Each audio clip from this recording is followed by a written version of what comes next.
leaders don't relish slowing down to consistently document what their gut is telling them. When coaching an executive client, I'd say, hold up, let's Brier score that. By what date and with what confidence interval do you think that will happen? Now, this may or may not surprise you, but when I went to document this in this Brier score Excel document, it was not uncommon for the executive to say, well, hold on, let me think about that. And then they would adjust or change, normally down, their confidence level in something actually happening. Right there's an insight. Put that coffee down. Creators are leaders. Be careful what kind of leaders you're producing here. Helen, we're both in sales. Let me tell you why I suck as a salesman. They realized that to be in power, you didn't need guns or money or even numbers. You just needed the will to do what the other guy wouldn't. I'm not leaving. The show goes on.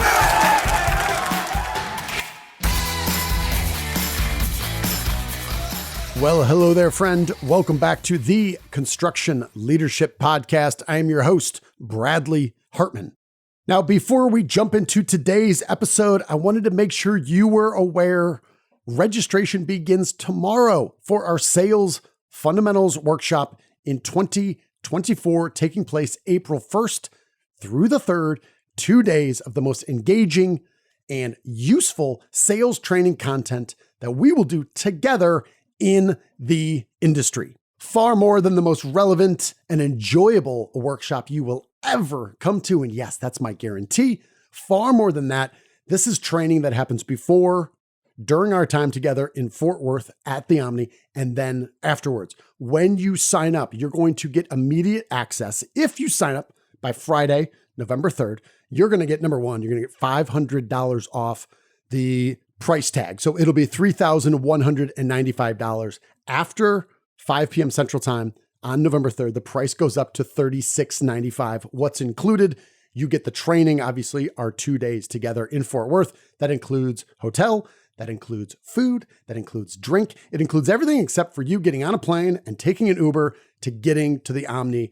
And we take care of everything else from that. It's a very curated experience, and we're going to have some entertainment where we're going to load you on buses and go down to downtown Fort Worth and have a blast. But before that, we're going to get you some training up front. We're going to send you some books to read to kind of prime that pump before we're together in Fort Worth. We're also going to give you access, only if you sign up by Friday, November 3rd, to our newest course and book on negotiation. So few people in our industry have been trained and are constantly thinking about the first principles of negotiation, and it costs us time, it costs us money, and it increases the probability that we will miss out on ways to build a relationship of value instead of one on price. So after Friday, November 3rd, the price goes up to $3,695, and we make the free course and book disappear.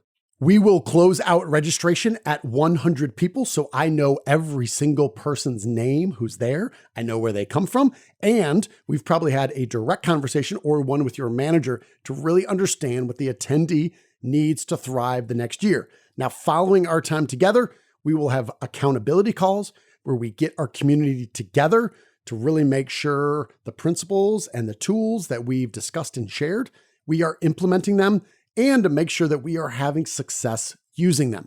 And the investment in the Sales Fundamentals Workshop also includes our book club. So we will send 2 subsequent books every 90 days following our time together. So if you're not familiar with this event, whether you're a sales rep, you're a sales manager, you're in business development, if you are in the construction community and you need some sales training around people who think like you and understand how construction is different, you do not want to miss this. Now, we have a ton of testimonials, which is a tactic we're going to talk about during the event, on our website. This is our 5th annual. How many have we sold out? All 4. And we will sell this out as well. So again, sign up by Friday, November 3rd, save $500 and get access to our book and course on negotiation. After Friday, November 3rd, if you want to come, if there's room available, we will love to have you. It will be $500 more. The price will go to $3,695. And you will lose out on the opportunity to get an additional $200 online course and book on negotiation that will go away. So if you want that, you'll have to pay for that. So $700 essentially will go out the window if you don't make your decision. All right then, friend, that's enough. enough about the Sales Fundamentals Workshop. Let's deliver some value here with this episode titled Leadership, Decision-Making, and Your Brier Score. Are you as smart as you think you are? Here's a quote from Mr. Glenn Brier in the Monthly Weather Review from February 10th, 1950, issued by the U.S. Weather Bureau. Verification of weather forecasts has been a controversial subject for more than half a century. There are a number of reasons why this problem has been so perplexing to meteorologists and others, but one of the most important difficulties seems to be reaching an agreement on the specification of a scale of goodness for weather forecasts. Australian meteorologist W. Ernest Cook was the first weatherman to assign probabilities to forecasts in 1906. It did not catch on. Another 35 years passed before leaders demanded meteorologists assign probabilities to forecasts. Now, demanded is the most accurate verb because the stakes were high. Americans were at war, and we needed to bomb places and people better. Unpredictable weather between Britain and Germany required new thinking to drive better decision-making. As generals strategized about how and when to bomb Dresden, for example, weather and visibility was a top concern. We can safely presume the pilots and airmen shared them as well. The forecast of partly cloudy and a chance of rain, sir, was as unhelpful to military leadership then as it is to you today. For better decision-making, we need forecasts. We also need probabilities, statements of confidence. While World War II advanced meteorological forecasts beyond our mate W. Ernest Cook, weathermen, and they were nearly all men at that time, remained hesitant to state specific probabilities about the near future of weather. After all, the idea that weather was news and deserved a place on television was a very recent occurrence. Now, finally getting some limelight for their lifelong atmospheric nerdery, who in their right mind would risk it all by stating probabilities on such a dynamic subject that affects literally everyone? As a case in point, 75 years later, when a meteorologist says there's a 70% chance of rain and it doesn't rain, what is the reaction? Right. Idiot! What were you thinking? The obvious but overlooked fact is that the forecast also inferred a 30% chance of no rain. So, was the weather person, that's right, we've got women in the game now, was the weather person wrong? Not necessarily. Yes, the forecast was wrong. But to know if the weather person, not just a single forecast, was wrong, we'd need to know more. Enter our hero, Mr. Glenn Brier, and his mission to find a, quote, scale of goodness for forecasts. The subsequent 3 pages in the April 15th, 1950 edition of the Monthly Weather Review that follow Brier's quote about the scale of goodness for forecasts is almost entirely unintelligible. If you include the sigma symbol into a math equation, I'm done. I'm out. I don't know what's happening anymore. However, Glenn Brier's mission was fundamentally about developing better pattern recognition and improving our ability to make better decisions. As leaders in our businesses, we should embark on the same mission. In the wonderful book, Super Forecasting, by Philip Tetlock and Dan Gardner, they write, foresight isn't a mysterious gift bestowed at birth. It's the product of particular ways of thinking, of gathering information, and updating beliefs.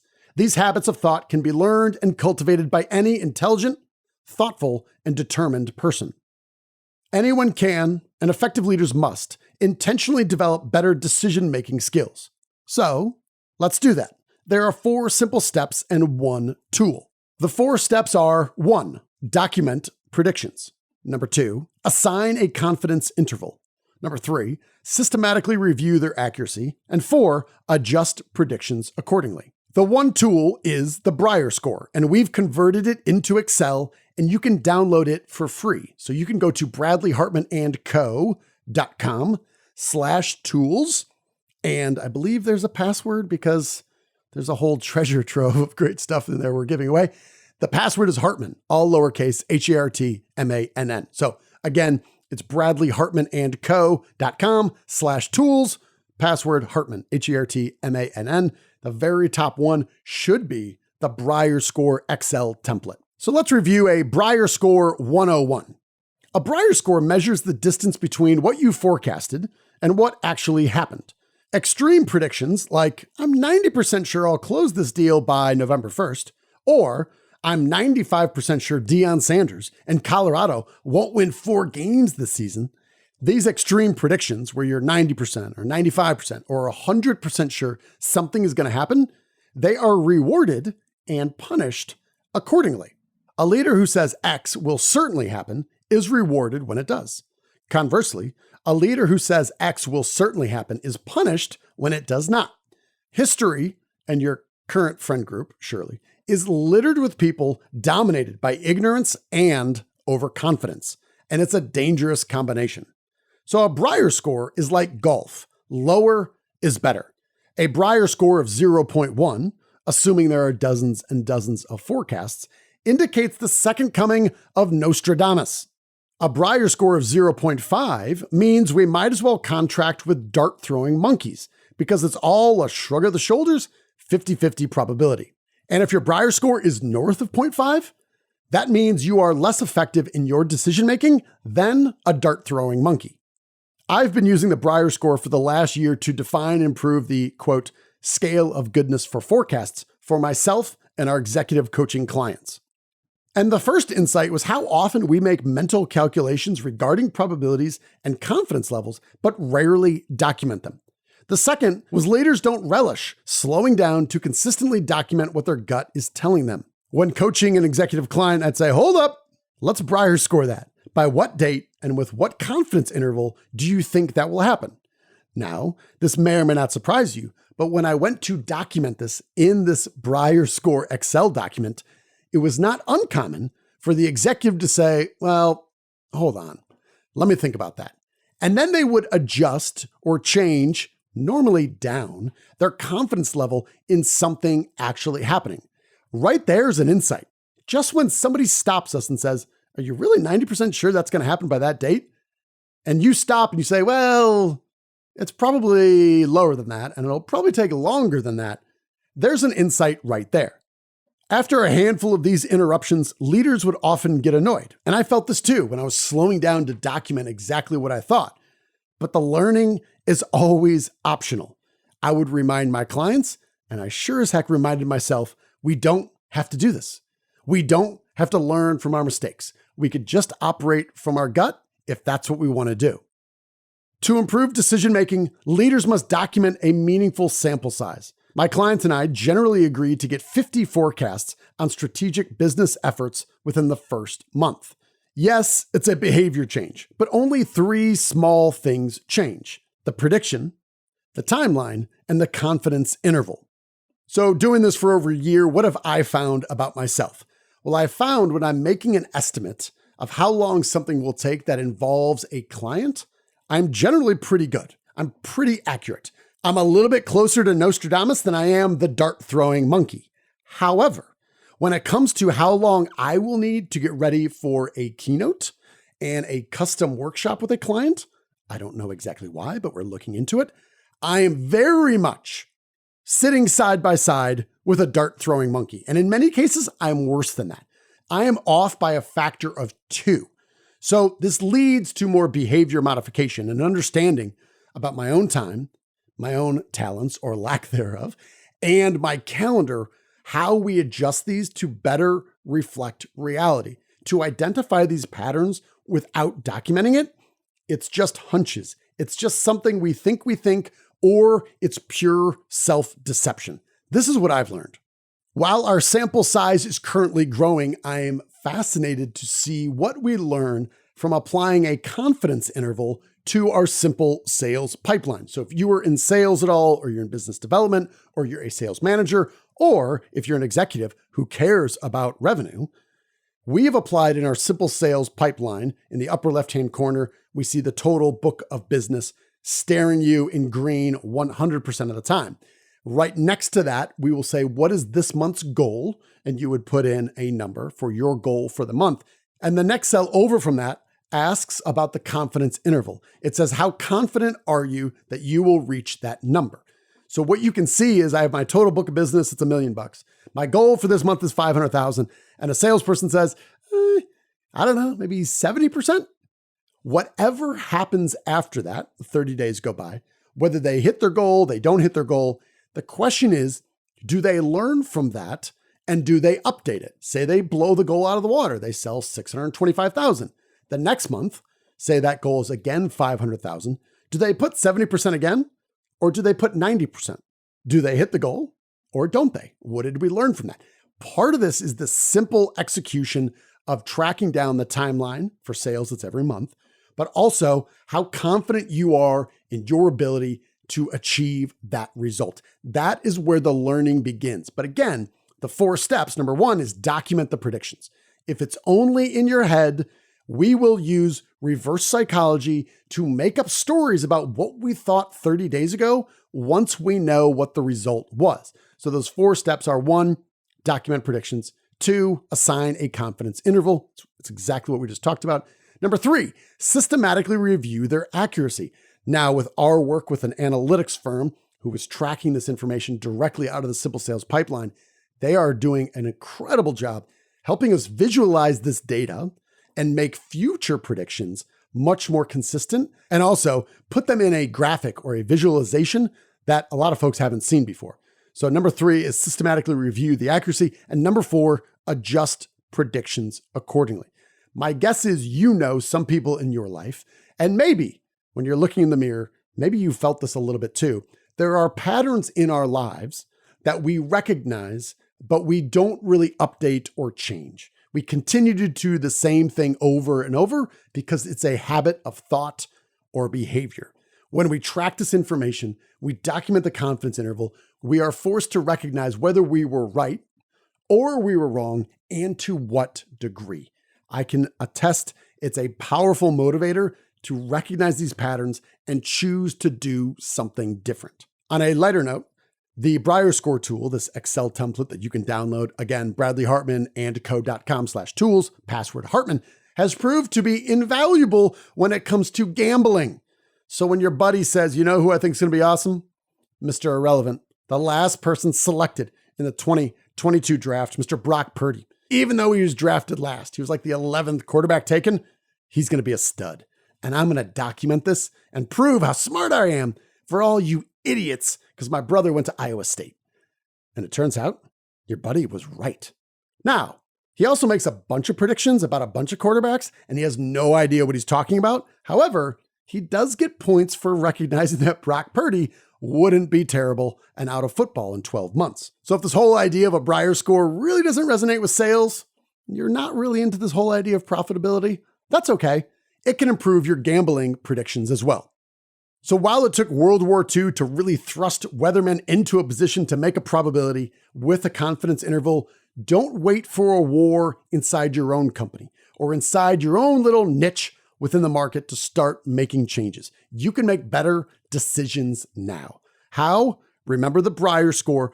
Go to bradleyhartmannandco.com/tools, password Hartmann, and download the Brier score Excel template and start using it now. Recognize the patterns, start making better decisions, and help your team be smarter and more profitable. That's all I've got. Remember, you've got a couple more days if you're interested in our sales fundamentals workshop, where we will absolutely learn how to use a pipeline. That is one of the 4 fundamentals, which is goal setting, pipeline management, time management, and prospecting. So we will do that, and we will talk about Brier scores. We will talk about confidence intervals, and we will introduce the Simple Sales pipeline. And if you are interested in registering, again, save $500 off the retail price and get access to our newest book and our newest online course on negotiating in the construction industry. All right, my friends, as always, thank you for listening. We will close out with our leadership mantra. You, my friend, are owed nothing. Deliver value first. Make it a great week.